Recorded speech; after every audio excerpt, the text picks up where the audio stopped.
Hello guys, myself सीड्स कौशल।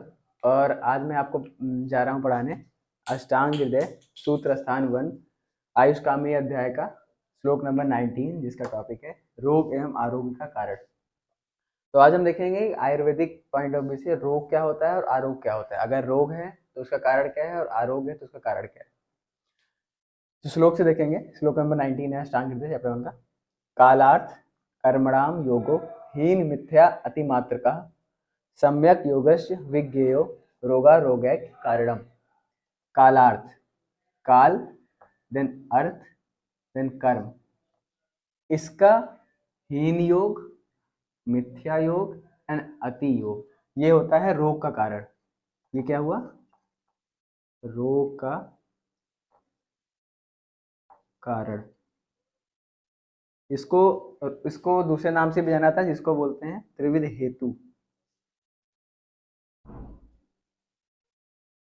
त्रिविध हेतु, हेतु बेसिकली कारण को बोलते हैं, पॉजिटिव फैक्टर जिनके वजह से कोई भी रोग होता है। और दूसरी आरोग्य। अब रोग की बात हमने कर ली, आरोग्य की बात करते हैं। सम्यक योगश्च विज्ञेयो रोगारोगै के कारणम। सम्यक योग, सम्यक योग, ये आरोग्य का कारण है। रोग, आरोग्य, सम्यक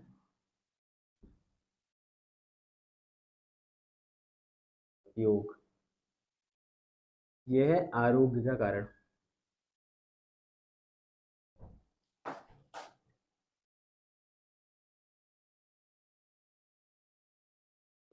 अब हम बात करेंगे कि जो काल, अर्थ और कर्म का हीन योग, मिथ्या योग और अति योग है, वो कैसे होता है।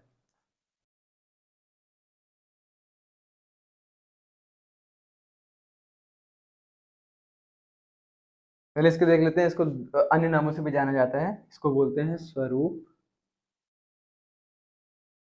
अतिशय।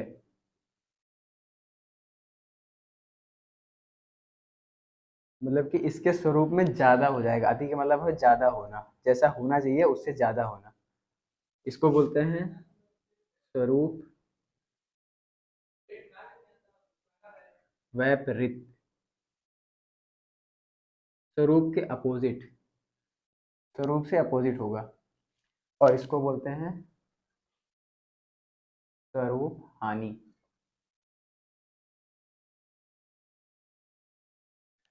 अब हम बताएंगे काल। काल को यहाँ पे ले सकते हैं टाइम पीरियड से।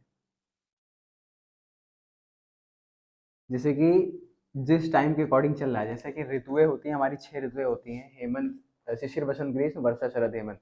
तो जैसे कि अगर ठंड का मौसम है, जैसे हेमंत का मौसम है, तो उस समय अगर अति योग हुआ, ठंड में बहुत ज्यादा ठंड हुआ, अति योग, मिथ्या योग। ठंड में ठंड होना चाहिए था, लेकिन ठंड में ठंड न होकर ठंड में गर्मी होने लगी या बारिश होने लगी, वो मिथ्या योग। हीन योग, ठंड में ठंड होनी चाहिए थी प्रॉपर, लेकिन वो कम होने लगा, वो हो गया हीन योग।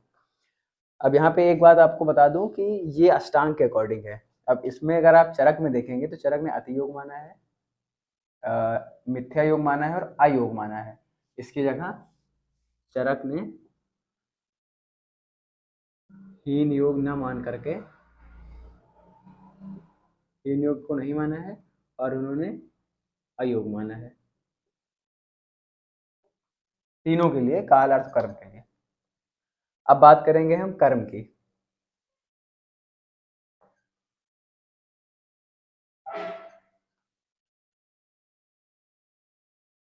अगर कर्म के रिस्पेक्ट में देखेंगे तो कोई भी कर्म हम जो करते हैं उसका अति योग, मिथ्या योग और अयोग क्या हो। जैसे कि इंद्रिय से निकट, जो हम इंद्रियों की सहायता से कर्म करते हैं, मान लीजिए आप आंखों के माध्यम से देख रहे हैं, तो अगर आंखों के माध्यम से आप अति योग, आप अपना स्क्रीनिंग टाइम बहुत ज़्यादा कर दे रहे हैं, बहुत ज़्यादा ही ऑब्जेक्ट्स को देखना स्टार्ट कर दे रहे हैं, उस लाइट में आर्टिफिशियल लाइट्स का बहुत ज़्यादा यूज़ कर रहे हैं, इंद्रियों का बहुत ज़्यादा यूज़ कर रहे हैं, आइस का, तो अति योग में आ जाएगा। मिथ्या योग, आपको जो चीज़ें देखनी चाहिए थी, अपने काम के लिए देखनी चाहिए थी, उस चीज़ों को ना देख करके आप अन्य विषयों को ग्रहण करना स्टार्ट कर देते हैं, वो मिथ्या योग। और हीन योग में उसका प्रयोग ही नहीं करते हैं। आप मान लीजिए आपको चलना है, आपको अपने आपको शरीर के अंगों का व्यायाम करना होता है, उनको थोड़ा कार्य कराने के लिए प्रेरित करना होता है, जिससे कि वो शारीरिक बल बना रहे आपकी बॉडी में, लेकिन आप उसका यूज ही नहीं करते हैं, ये कम करते हैं, तो वो हीन योग हो गया। और मिथ्या योग, उसका अपोजिट योग करना, जिसके लिए वो बनी है उसको, उस विषय को ना ग्रहण करवाओगे, अन्य विषय को ग्रहण करवाना, वो मिथ्या योग में आ गया। अति योग में उसका ज्यादा आ गया। अब बात करते हैं कर्म की, अर्थ की। अर्थ। अब अर्थ का भी वही अर्थ यहाँ पे होते हैं विषय, ऑब्जेक्ट्स। विषय, अर्थ को विषय बोलते हैं। जैसे कि आप मान लीजिए कि आपकी बुद्धि है, तो बुद्धि का विषय क्या है? ज्ञान को ग्रहण करना या फिर उसका यूज करना। तो आप उसका अति योग करते हैं। अति योग का मतलब यहाँ पे हुआ कि बुद्धि का बहुत ही ज्यादा यूज करते हैं। वो बुद्धि नहीं, तार्किक बुद्धि नहीं, जो अन्य कामों में जो फर्जी आप काम करते हैं उसका यूज करके, तो अति योग हो जाएगा। मिथ्या योग, जिस कार्य के लिए बुद्धि बनी है ज्ञान को अर्जित करने के लिए, उसका प्रयोग ना करके आप अन्य विषयों में उसको लगा दे रहे हैं, तो वो मिथ्या योग में आ जाएगा। और हीन योग, आपको बुद्धि का प्रयोग करके चारों पुरुषार्थों को सिद्ध करना था, धर्म अर्थ काम मोक्ष, लेकिन आप उसका प्रयोग न करके उसको अन्य कामों में लगा रहे हैं, उसको गलत इस्तेमाल कर रहे हैं, तो वो हीन योग के अंतर्गत आ जाता है। तो हम अब बताने जा रहे हैं आरोग्य के कारण। आरोग्य का कारण बेसिकली क्या होता है? सम्यक योग। सम्यक योग मतलब कि इंद्रिया या फिर काल, जैसे कि जो भी ऋतु चल रही है उसके अकॉर्डिंग, जैसे कि ठंड है या गर्मी है या बरसात है, उसके अकॉर्डिंग जो प्रॉपर उस टाइम पे जो सीजनल कंडीशंस होती है वो, और अर्थ दैट इज जो तुम्हारी इंद्रियों के विषय हैं, कर्म जो कि तुम अपने शरीर से कर्म करते हो, या मानसिक कर्म करते हो, वाचिक करते हो, शारीरिक कोई भी, उन सबका सम्यक योग, वो सब जब प्रॉपर डायरेक्शन में होंगे, प्रॉपर कंडीशनिंग में होंगे, तब जो सम्यक योग होगा वो आरोग्य के कारण होगा। उस टाइम पे हमें कोई आरोग्यता मतलब कोई रोग नहीं होगा, वो आरोग्य का कारण बनेगा। अब हम देखेंगे रोग की परिभाषा क्या है। रोग की परिभाषा देखने के लिए हम देखेंगे अष्टांग हृदय सूत्रस्थान चैप्टर 1 श्लोक नंबर 20 को। उसमें क्या लिखा है? रोगस्तु दोष वैषम्यम, दोष साम्य आरोग्यता। रोगस्तु दोष वैषम्यम, दोषों की विषमता ही रोग है। दोष साम्य आरोग्यता, और दोषों की साम्यता ही आरोग्यता है। अब रोगों की विषमता से मतलब क्या हुआ? विषमता का मतलब बेसिकली वर्ड पे जाएंगे डायरेक्टली हम। विषमता मतलब क्या होता है? विषमता का मतलब है कि समता ना होना, या समान ना होना, या समभाव में ना होना। जिस भी अमाउंट में दोष को होना चाहिए, प्रमाण में होना चाहिए, उस प्रमाण में दोषों का शरीर में रहना अगर है तो वो समता है, वो विषमता नहीं है। अगर वो समता है तो आरोग्यता है, साम्य। और वो अगर समता नहीं यानी अर्थात विषमता है तो वो रोग का कारण होती है। अब दोषों की विषमता का मतलब क्या हुआ? जैसे कि दोष है हमारे त्रिदोष, वात, पित्त एंड कफ। वात पित्त कफ जो हमारे त्रिदोष है, अगर वो इक्विलिब्रियम कंडीशन में है, मतलब कि जितना बॉडी में वात पित्त और कफ होना चाहिए उतने हैं, सम प्रमाण में हैं, तब वो आरोग का कारण हो जाएंगे, तब वो रोग नहीं कॉज करेंगे। लेकिन अगर वो विषम अवस्था में है, विषम अवस्था में कैसे हो सकती है? कोई भी चीज विषम में कैसे हो सकती है? विषम में दो ही तरीके से हो सकती है, या तो वो बढ़ी होगी या तो वो कम हुई होगी। वात का बढ़ना या वात का कम होना, पित्त का बढ़ना या पित्त का कम होना, कफ का बढ़ना या कफ का कम होना। तो अगर ये तीनों कंडीशन लाई करती है, मतलब दो कंडीशन लाई करती है, तब वो रोग की कैटेगरी में आ जाएगा। और समता का मतलब दो साम्य, दोषों की अगर साम्यता है, दैट इज कि जो जितने समप्रमाण में होने चाहिए उस समप्रमाण में है, तो वो आरोग्य का कारण होंगे, मतलब कि आरोग्यता को उत्पन्न करने वाले होंगे, वो आरोग्य की परिभाषा को बताएंगे। अब हम पढ़ने जा रहे हैं उसी श्लोक का जो पिछला हमने पढ़ा था, रोग की परिभाषा। उसमें जो सेकंड पार्ट है वो है रोग भेद, उसी श्लोक में कंटिन्यू करेंगे। तो उसमें क्या लिखा है? रोग भेद। अब रोगों के टाइप्स बताए गए हैं। निज आगंतुज विभागेन रोगाश्च द्विधा मतः। रोगों के जो भेद हैं बेसिकली टू टाइप के होते हैं, निज आगंतुज। अब यहाँ पे लिखा है द्वि, तो यही आपको श्लोक के माध्यम से देखना है कि जो न्यूमेरिक फॉर्म बताए जाते हैं वो कितने होते हैं। जैसे यहाँ पे द्विधा बताया गया है तो टू। तो निज और आगंतुज दो तरह के रोग के भेद होते हैं, एक होता है निज और सेकेंड होता है आगंतुज। अब ये होते क्या हैं? निज उन तरह के रोगों को बोलते हैं, कैटेगराइज किया गया है, जैसे कि जब पहले दोष प्रकोपित होंगे, देन आपको साइन एंड सिम्टम्स दिखेंगे, देन लक्षण दिखेंगे आपको आपके बॉडी में। पहले जो, जैसे हमने पिछले टॉपिक पे बात की थी विषमता की, पहले विषमता की कंडीशन उत्पन्न होगी दोषों में, देन आपको कुछ साइन एंड सिम्टम दिखेंगे। जैसे कि आप देखते होंगे श्वास में, जैसे कि किसी को खांसी आती है बहुत ज़्यादा, तो खांसी और जैसे कि मान लीजिए कफ, उसका कफ बढ़ता है या फिर उसका वात बढ़ता है, दो कंडीशन है, वात बढ़ा कफ बढ़ा। तो पहले दोष प्रकोपित हुए, देन आपको श्वास और सांस की प्रॉब्लम आई। और उसके बाद सेकंड कंडीशन है आगंतुज की। आगंतुज में क्या हुआ? जैसे कि आपको कोई एक्सटर्नल इंजरी हुई, आपका एक्सीडेंट हो गया, या फिर आपको किसी आप आग से जल गए। इन कंडीशंस में पहले आपको लक्षण आएंगे, पहले आपको उस जगह पे बर्निंग सेंसेशन होगा, या फिर आग लगेगी, या फिर आपका एक्सीडेंट होगा, ब्लड निकलेगा, देन आपका दोष प्रकोपित होगा। तो उस कैटेगरी में इन दोनों को डिवाइड किया गया है, निज और आगंतुज को। तो निज के बारे में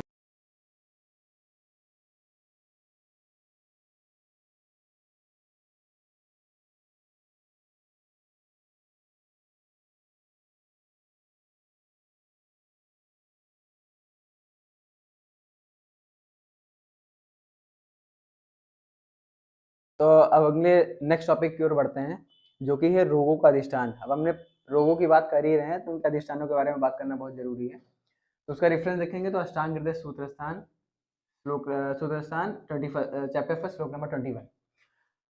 उसके श्लोक से देखते हैं, तेषाम काय मनो भेदादि अधिष्ठानामपि द्विधा। तो जैसे कि पहले पिछले आपको श्लोक में बताया था मैंने, न्यूमेरिक फॉर्म द्वि, तो यहाँ पे भी दो है। जैसे उसमें भेद दो थे, रोगों के भेद, इसमें रोगों के अधिष्ठान भी दो हैं। कौन कौन से? तेषाम काय मनो। काय, काय का मतलब क्या होता है?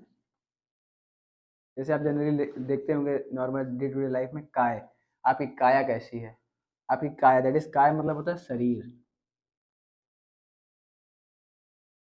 इसके और भी पर्याय हैं, शरीर भी बोलते हैं, देह भी बोलते हैं, और गात्र भी बोलते हैं। तो ये आपका बेसिकली क्या होता है? काय जो आपका पंच भौतिक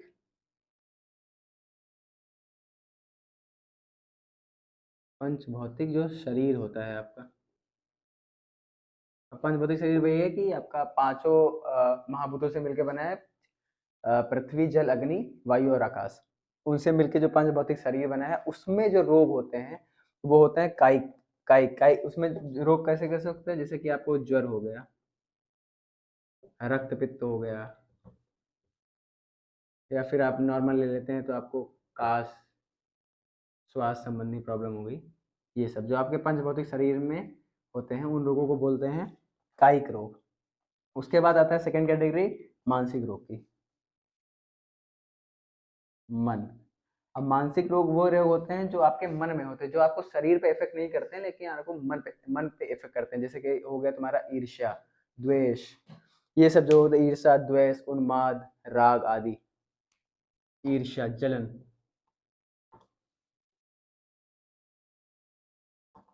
द्वेष,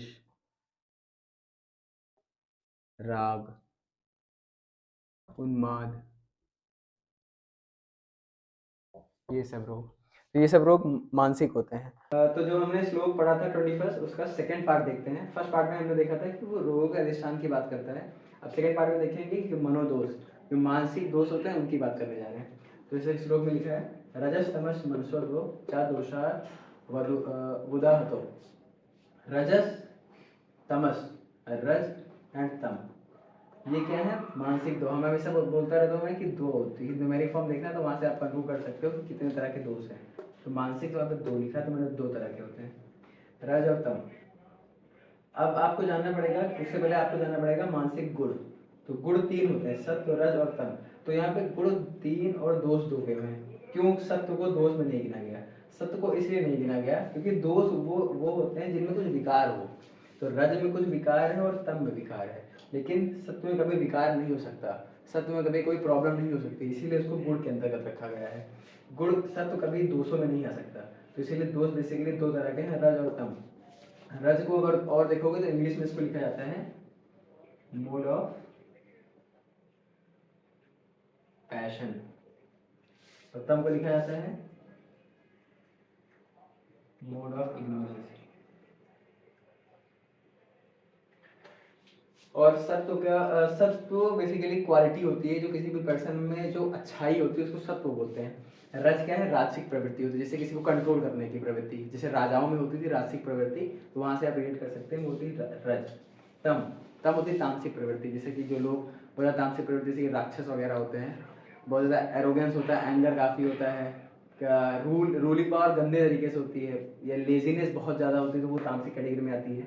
सात्विक कैटेगरी होती है सत्व की, सत्व प्रधान, जैसे कि आप उदाहरण के तौर पर संत ले सकते हैं, महात्मा को ले सकते हैं, ज्ञानी पुरुष को ले सकते हैं, जो विवेक हो, इसमें बुद्धि हो, तत्वदर्शी हो, दार्शनिक हो, तो वो सात्विक प्रवृत्ति के होते हैं।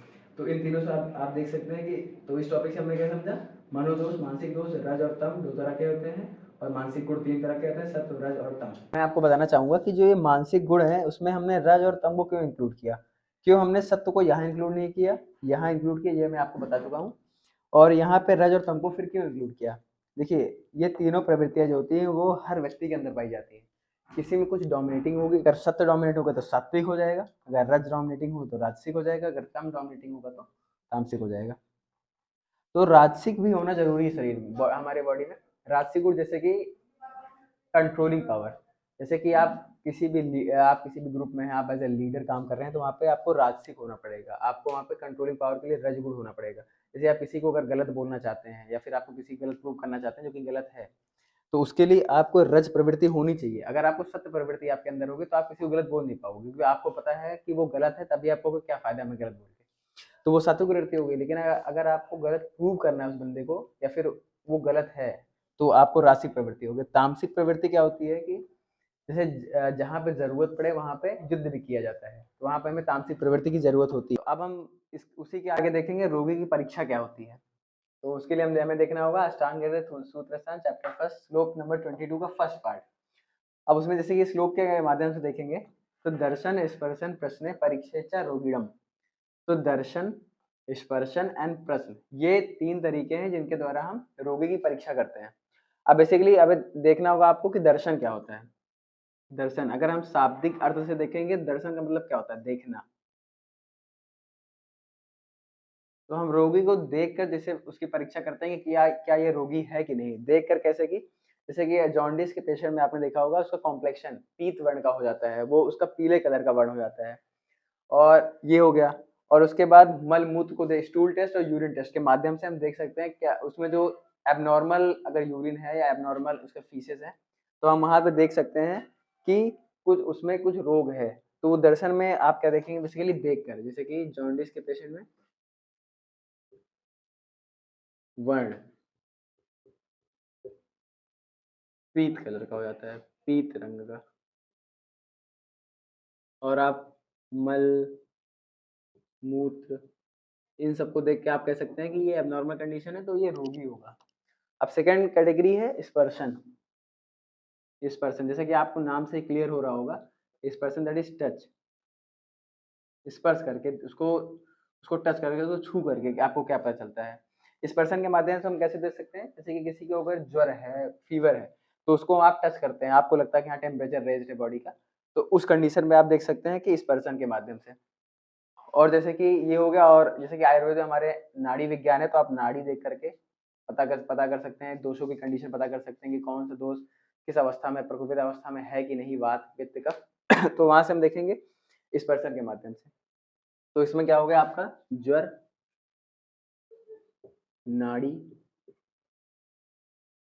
और एक आप देख सकते हैं विद्रधि। विद्रधि दैट इज एब्सेस। जैसे कहीं पे पस फॉर्मेशन हो जाता है, बॉडी में स्वेलिंग हो जाती है, तो आप उसको टच करते हैं ना, पस फॉर्मेशन होता है, तो उस कंडीशन को बोलते हैं विद्रधि, एब्सेस की कंडीशन। तो उस कंडीशन में हम स्पर्शन के माध्यम से दे सकते हैं। देन हो गया प्रश्न। प्रश्न आप रोगी से प्रश्न पूछे कि आपको पेन कहाँ हो रहा है। जैसे कि वो बोला मान लीजिए हमें चेस्ट रीजन में पेन हो रहा है, तो यहाँ पे अगर पेन हो रहा है तो उससे आप क्वेश्चन पूछेंगे, प्रश्न आप पूछेंगे, आपने क्या खाया था, आपको कैसे पेन हुआ, आपने क्या खाया था। इसके माध्यम से आप प्रश्न पूछ सकते हैं, रोगी की परीक्षा कर सकते हैं। तो ये जो 3 माध्यम होते हैं, दर्शन, स्पर्शन और प्रश्न, परीक्षा च रोगीणाम, तो ये 3 माध्यमों से आप रोगी की परीक्षा कर सकते हैं। प्रश्न में मैं लिख देता हूँ आपको, जैसे कि शूल, अरुचि, इनकी कंडीशन में आप डायरेक्टली रोगी से क्वेश्चन करके उसे उसको टच करके और उसको देख करके आप बता सकते हैं कि ये व्यक्ति रोगी है या रोगी नहीं है। ये अगला टॉपिक है रोग परीक्षा। तो उसके लिए हमें देखना होगा श्लोक नंबर 22 का सेकंड पार्ट। फर्स्ट पार्ट में हमने बात की थी रोगी के परीक्षा, मतलब रोगी की परीक्षा। यहाँ पे है रोग की परीक्षा। अब रोग की परीक्षा कैसे करेंगे, तो उसके लिए श्लोक देखते हैं। रोगम निदान प्राग रूप लक्षणों पश्य पश्चात अतिभि। तो उसमें उसको बोला जाता है निदान, पूर्व रूप, रूप, उपशय, लक्षण एंड उपशय। ये 5 होते हैं। पहला होता है निदान।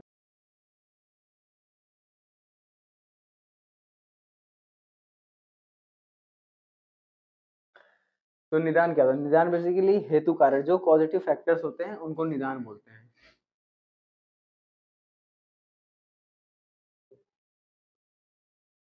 जैसे कि हमने पिछले वीडियो में आपको बताया था कालार्थ कर्मणा योगो। तो वो जो जैसे कि आपने गलत खाना खाया या आपने आंखों को बहुत ज्यादा यूज किया, तो वो जो त्रिविध कारण में अति योग है वो निदान के अंतर्गत आ जाएगा। या मिथ्या योग है, आपने आपने आंखों को जहाँ इस्तेमाल करना चाहिए था वहां पे नहीं किया, तो वो निदान के अंतर्गत आ जाएगा। हेतु या कारण उसको बोलते हैं पॉजिटिव फैक्टर। अब पूर्व रूप क्या होता है? जैसे आपको कोई भी व्याधि होती है, कोई भी डिजीज होती है, जो वो साइन एंड सिम्टम्स होते हैं, जो कलेक्टिव साइन एंड सिम्टम्स होते हैं, वो पूर्व रूप के अंदर आ जाते हैं। लक्षण सारे लक्षणों के समूह आते हैं जो किसी भी व्याधि के उत्पन्न होने के बाद उत्पन्न होते हैं। जैसे कि आपको कोई भी अगर डिजीज होती है जनरली, जैसे कि आपको अगर एक्सीडेंट भी होता है आपका, तो टेम्परेचर बॉडी का रेज कर जाता है। तो वो जितने भी समूह हैं, जितने भी लक्षण हैं, वो सारे पूर्व रूप के अंदर आ जाते हैं। और रूप में क्या आता है? रूप में आता है विशिष्ट लक्षण। जैसे कि जो एक कैरेक्टरिस्टिक फीचर होता है, कैरेक्टरिस्टिक सिम्पटम होता है, जो भी किसी एक डिजीज का होता है। जैसे कि आपने देखा होगा प्रमेह के जो डायबिटिक पेशेंट होते हैं, उनमें क्या होता है, बहुत ज़्यादा ही यूरिनेशन होता है। उनको यूरिनेशन की अर्ज बहुत ज़्यादा बार आती है, बार बार वो जाते रहते हैं, और उनको प्यास बहुत ज़्यादा लगती है। तो वो एक कैरेक्टरिस्टिक फीचर होता है, कैरेक्टरिस्टिक सिम्पटम होता है, जो उस डिजीज के अंतर्गत आता है। तो वो रूप में आएगा। अब उपसे क्या है? उपसे क्या होता है कि आप आहार विहार के द्वारा जो सुखावा उपयोग करते हैं, जैसे कि किसी भी व्याधि में आहार विहार के द्वारा आप उसको कम करने के लिए जो भी प्रोसीजर अपनाते हैं, वो उपसे के अंदर आता है। और संप्राप्ति, संप्राप्ति क्या होती है? निदान सेवन के पश्चात, मतलब कि जो आपने कॉस्टली फैक्टर हुआ, निदान सेवन मतलब कि जिस कारण से आपको रोग हुआ, उनके उसके पश्चात जो भी शरीर में आपके बदलाव आते हैं, उनका किस प्रकार, या फिर निदान सेवन के पश्चात आप में जो रोग हुआ उसका कारण क्या है, उसको जानना, और उसके बाद उसको ट्रीटमेंट करना, वो सारा डायग्नोस्टिक होता है, वो संप्राप्ति के अंदर आता है। तो संप्राप्ति बेसिकली कंक्लूजन है, पूरा कंक्लूड करती है वो। और उपसय में क्या है? औषध का, औषध या आहार विहार का सुखावह उपयोग।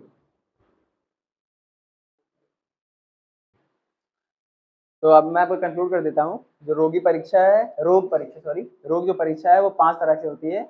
रोगम, निदान, प्रागुल, लक्षणों, उपसय, अतिथि। निदान, पूर्व रूप, रूप, उपसय और संप्राप्ति। निदान में क्या होता है? वो कॉस्टिक फैक्टर, हेतु और कारण जिसकी वजह से हमें कोई व्याधि उत्पन्न हुई है। पूर्व रूप होते हैं जो जितने सारे लक्षणों का समूह होता है, जो भी कोई भी डिजीज उत्पन्न होने के बाद कोई भी डिजीज उत्पन्न होने के समय आते हैं। और रूप, रूप में क्या होता है? जो उसका कैरेक्टरिस्टिक सिम्टम होता है। और उसके बाद उपसय, उपसय में क्या है कि औषध का सुखावा उपयोग। और संप्राप्ति के अंदर जो कि हम पूरा इंक्लूड करते हैं, निदान से लेके यहाँ उपसय तक, कि आपको किस प्रकार वो बीमारी हुई थी, उसके बाद किस प्रकार आपने ट्रीटमेंट लिया, उसका कारण क्या था, वगैरह वगैरह। तो इसके अंदर हम जो इंक्लूड करते हैं वो आता है तुम आपका संप्राप्ति के अंदर। तो हम आगे देखते हैं देश के दो भेद। अब उसी में अब रोगों का पार्ट खत्म हो चुका है, यहाँ पे स्टार्ट होगा देश के देश। तो उसके लिए हम देखेंगे अष्टांग हृदय सूत्र स्थान, चैप्टर फर्स्ट, रूल नंबर 22। उसके फर्स्ट पार्ट में हमने अभी पहले पढ़ा था निदान वगैरह के बारे में, जिसमें 5 तरह के थे रोग वाला। तो अब देखेंगे ये श्लोक, भूमि देह प्रभेदेन देश माहुर विधा। तो देश बेसिकली यहाँ पे किसको बोला गया है आयुर्वेद में? जब हम आयुर्वेद में देश की बात करते हैं तो यहाँ पे रीजन की बात की जाती है, एरिया की बात की जाती है। तो 2 तरह के बताए गए हैं, भूमि और देह। यहाँ पे देखिए,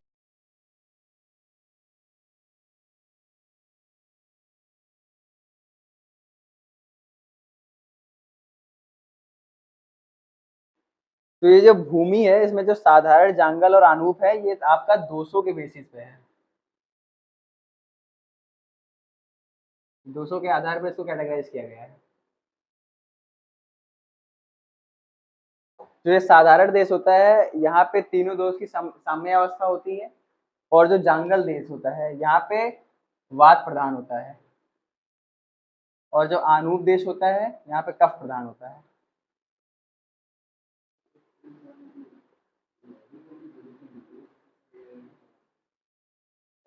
तो ये डिवीजन हुआ देश के आधार पर। तो जब कभी भी क्वेश्चन आता है देश आयुर्वेद में कितने माने गए? 2 माने गए हैं, भूमि और देह। तो भूमि का जो फर्दर डिवीजन होता है वो 3 है, साधारण देश, जांगल देश और आनूप देश। और जो उसके बाद जो भूमि और देह है, देह को शारीरिक शरीर गात्र के काय भी बोलते हैं। तो उसी में कंटिन्यू करते हैं अष्टांग हृदय सूत्र स्थान, चैप्टर फर्स्ट, श्लोक नंबर 24। तो उसमें आप श्लोक के माध्यम से देखेंगे तो भेषज काल, भेषज का बेसिकली होता क्या है? भेषज वर्ड किस लिए यूज किया जाता है? तो भेषज का मतलब होता है ड्रग्स, दैट इज मेडिसिन। काल का मतलब आपको मैं पहले ही बता चुका हूँ, काल का यहाँ पे संदर्भ हम टाइम के रिस्पेक्ट में लेते हैं। या टाइम पीरियड के रिस्पेक्ट में देते हैं। अब श्लोक के माध्यम से देखेंगे। क्षण आदि व्याध्यावस्था चा कालो भैषज योग कृत। तो यहाँ पे दो तरह के भेषज काल बताए गए हैं, क्षण और व्याध। क्षण, दूसरा व्याधि की अवस्था। जो क्षण की अवस्था होती है बेसिकली वो होता है जैसे कि आप दिनचर्या फॉलो करते हैं, तो उसमें हम रात दिन, देन आपका क्या बोलते हैं सुबह शाम, इसको लेते हैं। और व्याधि की अवस्था में हमारी बॉडी में जब तीन अवस्थाएं होती हैं, भोजन भोजन लेने के टाइम की अवस्था जो कि बोलते हैं आमावस्था, देन भोजन जब आपका डाइजेशन हो रहा होता है बॉडी में, अच्छा मान अवस्था, देन लास्ट में होती है पक्वावस्था।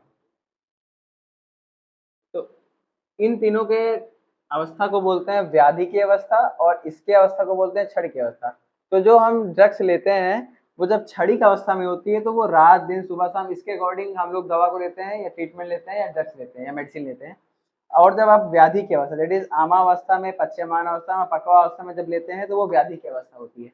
इसके बेसिस पे इन्हीं दो को, क्षण और व्याधि को ही भेषज काल बोला जाता है, जो कि श्लोक के माध्यम से आप देख सकते हैं। श्लोक एक बार फिर मैं रिपीट कर दे रहा हूँ। क्षण आदि व्याध्यावस्था चा कालो भेषज योग कृत। आप आगे जाके इसको पढ़ेंगे, मतलब कि आगे और है नित्यक काल और आवस्थिक काल, वो आप आगे पढ़ेंगे आप। तो अभी अभी बेसिकली आपको पढ़ना है कि क्षण जो कि रात दिन सुबह शाम, और मुहूर्त भी होता है यहाँ पे, मुहूर्त के बेसिक पे देते हैं। और व्याधि की अवस्था आमावस्था, पच्यमान अवस्था, पक्वावस्था। आमावस्था में क्या होता है, आपका कफ बढ़ा होता है। जो पच्यमान अवस्था है उसमें पित्त बढ़ा होता है,